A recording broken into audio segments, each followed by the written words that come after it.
Hey guys, in this video I'm gonna show you how you can sell cars in Forza Horizon 6. It's quite easy. All you need to do, simply go to cars, select my cars, and you'll able to see all of your cars. If you select the one which you wanna sell, you will see a lot of options, but the option we have here is remove car from garage. By using this option you'll able to get rid of the car which you wanna sell, but in return you'll get nothing. So that's why this is not the best way which you can use.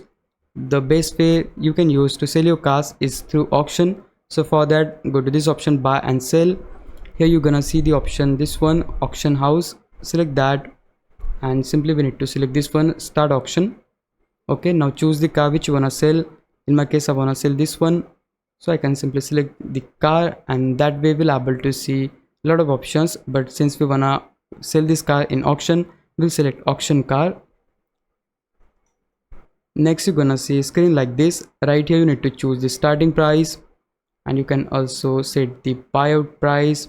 You can adjust the auction length, and simply once you're happy, hit confirm, select OK, and that way your car will be successfully listed on auction. To check that out, simply you just need to go to this option, my options, and you'll able to see your car. If someone buy the car, you'll able to see the option to claim the money, and that way basically you can sell your cars in Forza Horizon 6. Hope this video helped you out. If it did, please leave a like and subscribe my channel. Thanks for watching.